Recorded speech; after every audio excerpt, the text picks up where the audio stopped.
Hello, my name is Miriam Matulich, and I am the Outpatient Nutrition Community Educator here at Hoag Hospital. And I'm very happy to be here today to talk to you about healthy eating for your lungs.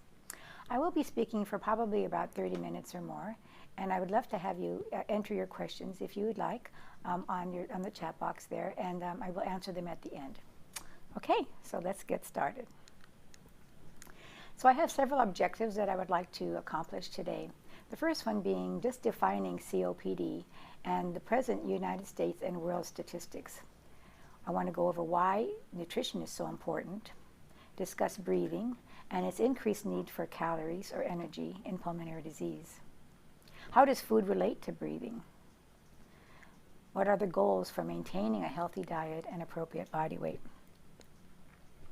What are the best foods to eat?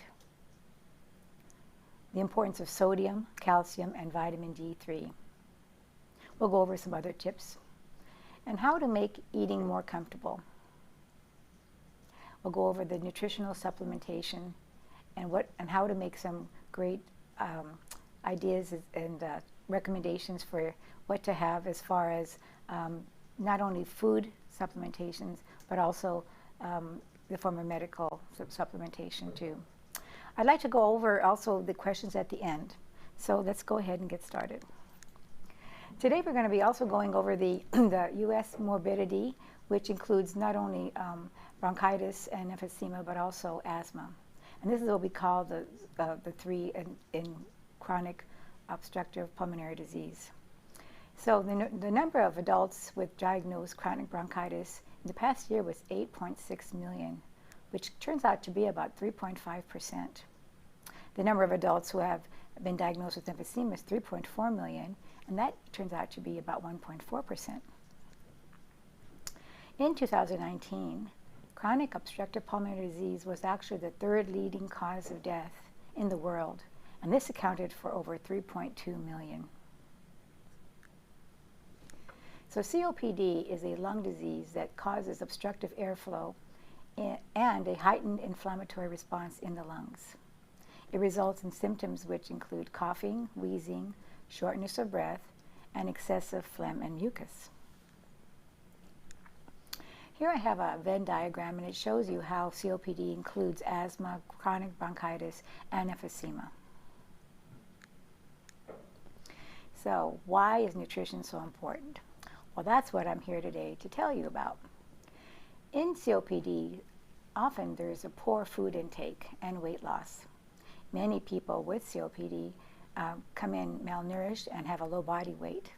They feel fatigued or tired, and they're not getting enough air in their lungs, which can actually impact many activities that they have related to eating and shopping and meal preparation. Another reason nutrition is so important is that it has a direct effect on the biological processes involving lung function and the progression of COPD. This results in oxidative stress and systemic inflammation. But how does food actually relate to breathing? Well, with the right mix of nutrients in your diet, you can breathe easier. So let's review what metabolism is. It's a process of changing food to fuel in the body. So the raw materials we have, of course, are oxygen that we breathe in and food.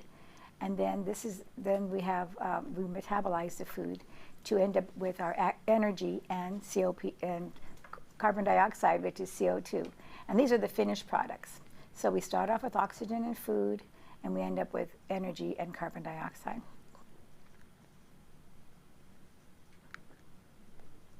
So carbohydrates are very, very important because they actually produce the most carbon dioxide for the amount of oxygen used. Where fat, its metabolism produces the least amount of carbon dioxide. So since we know carbon dioxide is a waste product, we know we inhale this, we inhale the oxygen and we exhale the CO2. So we know we need to eat a diet with fewer carbohydrates and more fat. And then that helps you breathe easier. So if there's too much carbon dioxide, then you might feel weak. So food is actually a fuel for our body to perform all activities, including breathing. So here in the diagram we have the inhalation, where the diaphragm contracts, and then the air flows in, the chest expands. And then we have the exhalation, where the diaphragm, I can't read that, releases, and it contracts, and then the air flows out. So then we have the inhalation and the exhalation. So it's really important that we have enough calories to do all this. In chronic obstructive pulmonary disease, breathing requires more than 10 times the amount of calories without COPD. So it's important that we get enough, and of course, if we're having problems breathing and not getting enough oxygen, then we may have problems eating and getting those calories that we do need. So the goals we want to reach, of course, are healthy, balanced nutrition to fight infections, not only infections in our lungs, but infections throughout our whole body. So we know nutrition is so important there. And also to maintain a healthy body weight. You want to check with your dietitian to assess your weight if you're not really sure. If overweight, of course, your heart and your lungs have to work harder, and they demand more oxygen and making breathing more difficult. We also want to achieve the ideal body weight by exercising and limiting your calorie intake. Now, exercising is something you'd want to talk to your doctor about, what he or she thinks that you can do without any injury at all. You want to monitor your weight by weighing yourself about once or twice a week. Now, your doctor may want you to weigh yourself every day if you have a problem with water retention and you need to get your weight reported every day to the doctor. That might be different, but normally about once or twice a week. And I always recommend, in the morning, maybe before, you have breakfast, at the same time, each time that you get weighed. If you're underweight, though, of course, and if you can't get enough food orally, you can actually have nutritional supplements, and there's a lot of them out there, and you probably might be familiar with the Ensure Plus and the Ensure, the Boost Plus and the Boost, and these are very, very good. And I always recommend the Plus versions because they give you like 360 calories and a lot more protein than the regular versions, which only give you 240. And also you can buy, go to different supermarkets and buy a generic brand of the same product, and they have the same ingredients, so you can save money doing that also. So keep your weight in check. It's always important, if you need to lose weight, then choose low-fat sources of protein, such as low-fat dairy products. Of course, eating more fresh fruits and veggies instead of breads and pasta. If you want to gain weight, of course, then you need to choose a protein with a higher fat content, such as whole milk, cheese, yogurt, and of course eat a variety of whole grain carbohydrates, fresh fruits, and veggies. So what are the best fruits to eat? So there's a lot of beautiful fruits and vegetables on the slide here, and you see the different colors there. So those colors are actually the antioxidants, the polyphenols. These all have anti-inflammatory properties and can improve the lung function. Whole grain breads and cereals and high fiber intake also is linked to a better lung function. These also have antioxidants and anti-inflammatory properties. Nuts and seeds, as well as fish, are all high in omega-3 fatty acids, and these are good for anti-inflammatory also.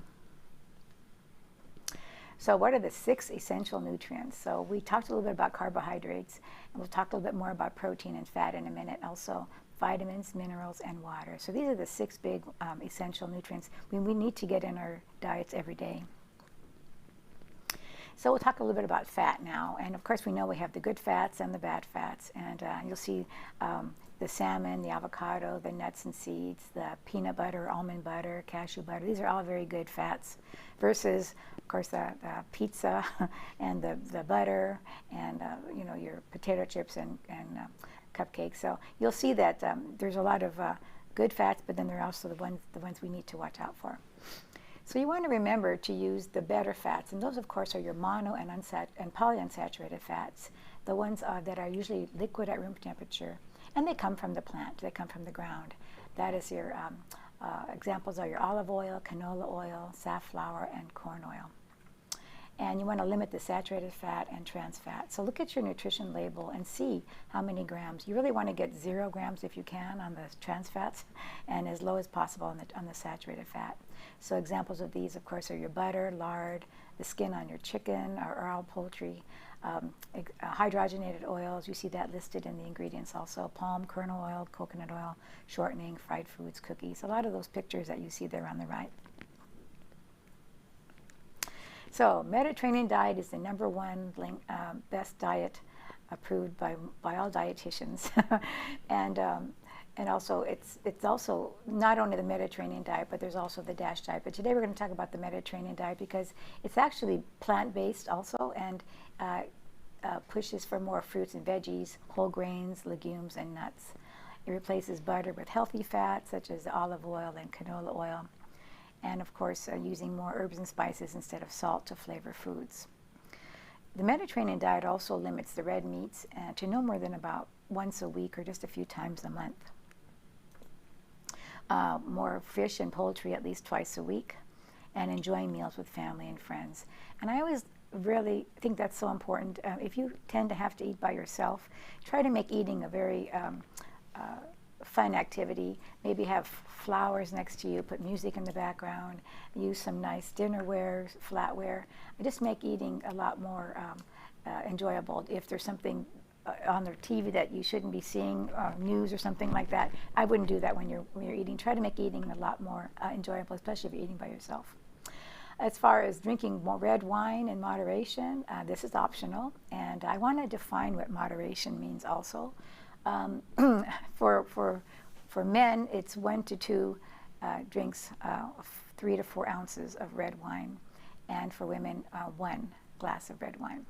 And the reason I say this is because I've been taking many diet histories in the past, and when I ask how big are your glasses, they vary in size. So we have to really make sure that it's 3 to 4 ounces, not. I remember one lady said to me, we finish a bottle every night, so it's kind of, and that's a lot more than 3 or 4 ounces. Anyways, so getting plenty of exercise, and again, as I mentioned, talk to your doctor about what you can do there, and so you don't have any injury at all. Just some recommended amounts here: 6 ounces of grains a day, 2.5 cups of vegetables, 2 cups of fruit, 3 cups of milk. And again, it doesn't have to be cups of milk. It has to be in that group. What's the same thing as a cup of milk, 1.5 ounces of cheese? There's different choices that you could use in these groups. Meats and beans, about 5.5 ounces a day. So this is just a regular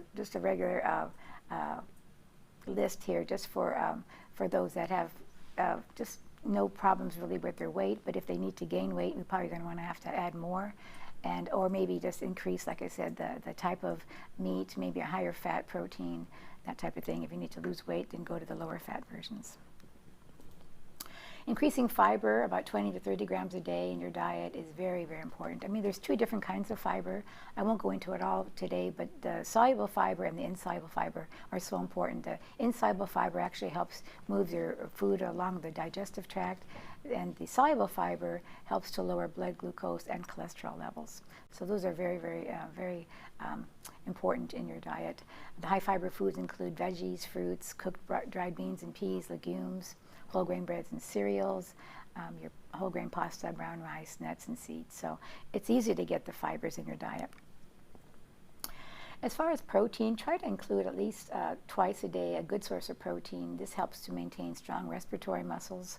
And again, using milk, eggs, cheese, meat, fish, poultry, nuts, and dried beans and peas. These are very good sources of protein.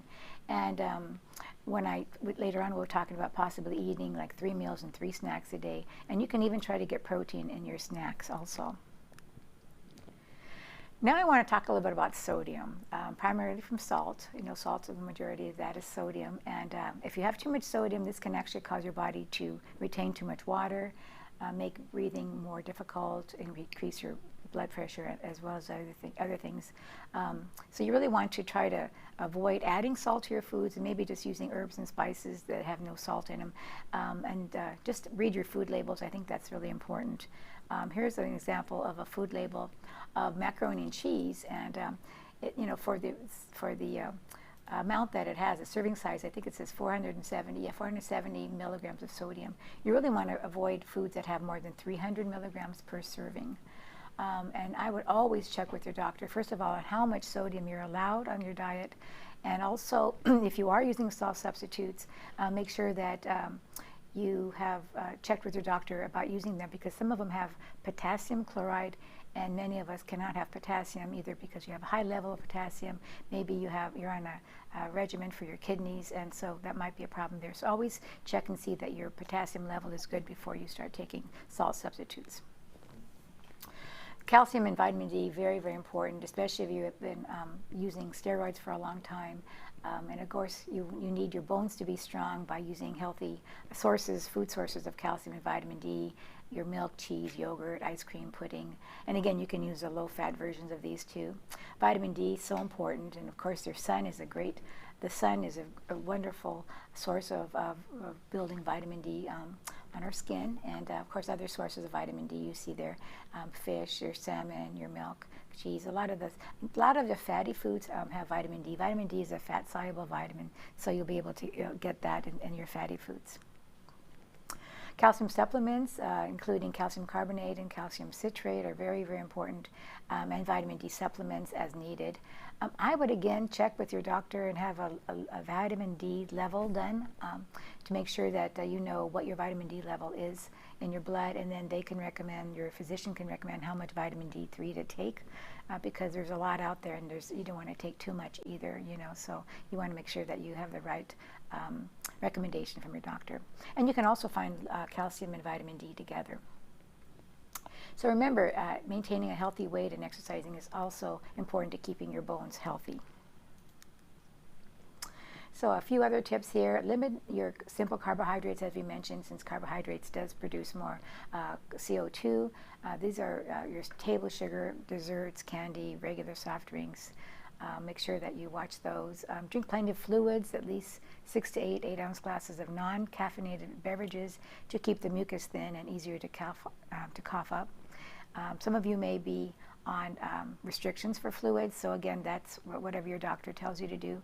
You may need to have a measuring cup there to see how much you should be having for the day, and use that. Limit caffeine because it can interfere with some medications and also can act as a diuretic. Avoid gassy foods. These include your carbonated beverages, fried, greasy foods, heavily spiced foods. Of course, your apples and avocado, melon. These cause some gassy problems for some people, but not everybody. Beans, broccoli, Brussels sprouts, cabbage, cauliflower.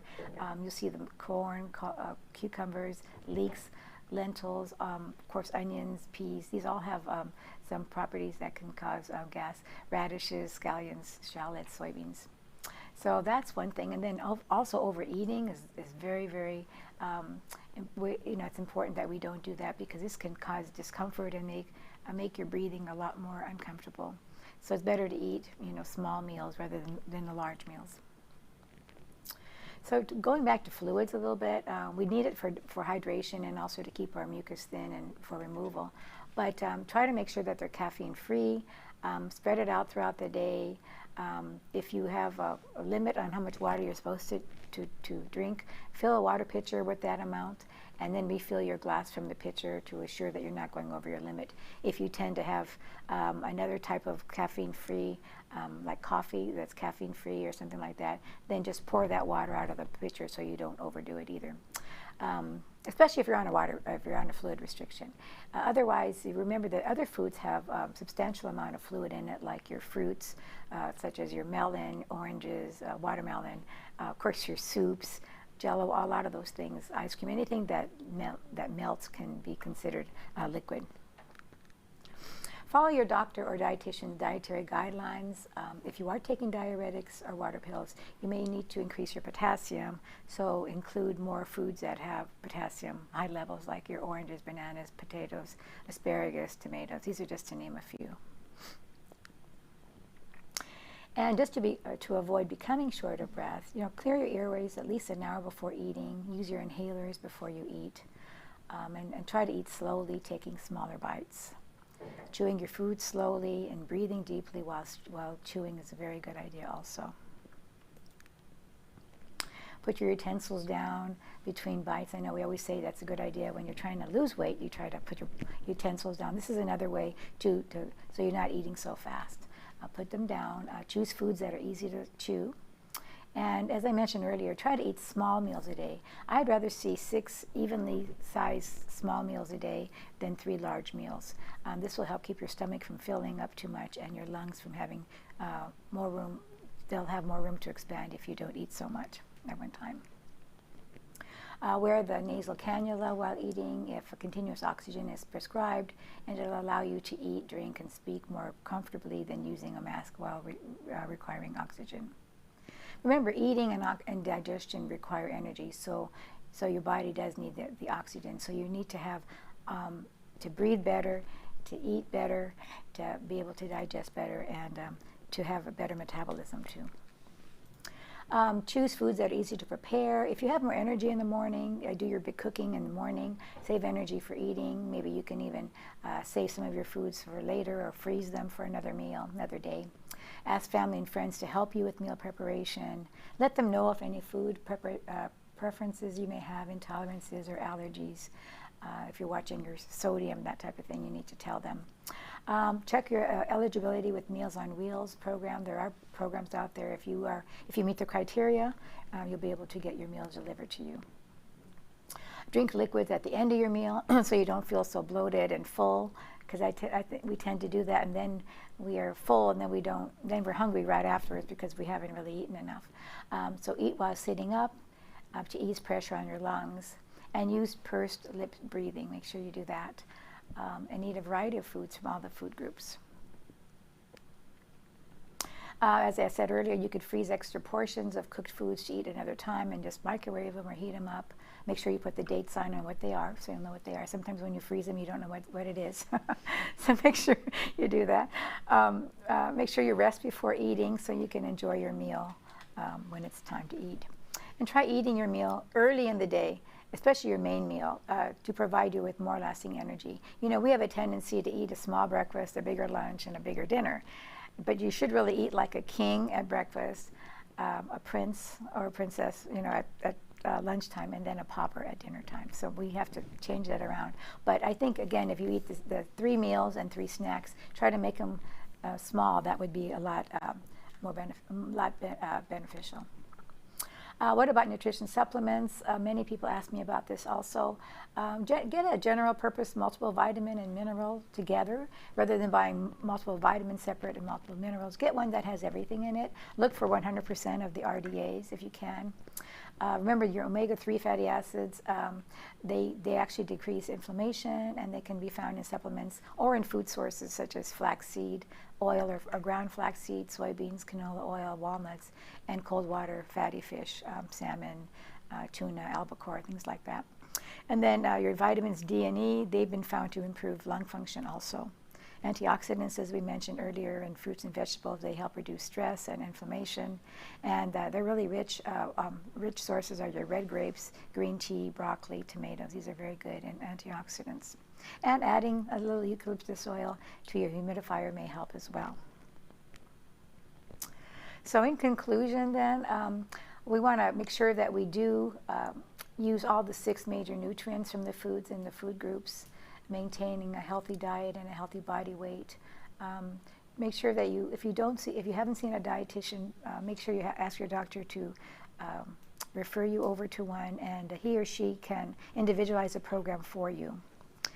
Exercise directed as your doctor has directed you to. Make sure it's every day, and consume fluids as recommended by the doctor. And remember too that your sodium, calcium, potassium, and vitamin D also need to be looked at carefully.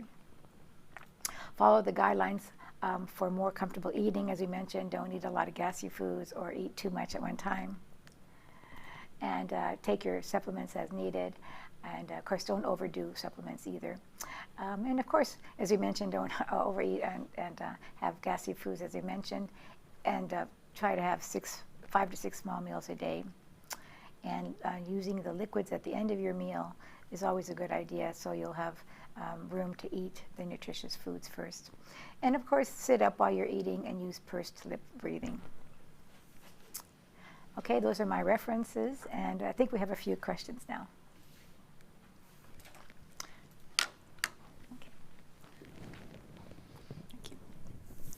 Okay.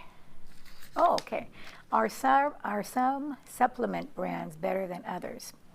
So basically, what I would say is to talk to your doctor about what you should be having. First of all, what you should have. Sometimes doctors recommend some if you're over 50, which most of us are, I guess, and then if you're female or male. But I always recommend just something that has 100% of the RDAs on there, and then also generic is just as good. I think you don't have to pay a lot of money for the high brand names. I would avoid buying something that has a package of various vitamins, because you might be getting only 50% of one of them and 2,000% of the other one, maybe another vitamin. So there aren't really any brands that I can say that are the best, but I would definitely, I would just go get a generic brand, but talk to your doctor or the pharmacist too to see what would be good for you. I hope that helps. Thank you. What meal should I take? What meal should I take my supplements with, I would imagine? Okay, so I think basically this question is referring to what's the best meal to take your vitamins with. I think, and this is something that I just do personally, and I think maybe because maybe you may have other supplements, and it depends on how many you take also, but I would always take your multiple vitamin mineral supplement with your biggest meal. And again, if you tend to have your biggest meal at lunchtime, that's when I would take the multivitamin mineral supplements. I would always take vitamins and minerals supplements with food, though. Don't ever take them without food. So I guess I would just say the best meal that you're taking, so they would be absorbed better too. If you're just taking an apple and taking your vitamin mineral supplement, that's not good, because you need fats to make sure that you use your fat soluble vitamins. They break down and they're metabolized well. Your vitamins A, D, E, and K need fat there. Those are your fat soluble vitamins. Your B vitamins and your C are the water soluble vitamins. So I would just say, if you take your main meal and take your supplements with that. Now again, if you're taking other supplements like your omega-3 fatty acids, or you take a fish oil or a flaxseed oil, those are also good sources of omega-3s, that you may take with other meals too, but your main meal, I would take the multiple vitamin supplements with. I hope that answers your question. Okay, and I guess that's all the questions we have today, and I want to thank you all for watching this, and I hope you have learned something new, and I know many of you are already on programs for your diet and medical therapy also. So have a great day and stay healthy. Thank you.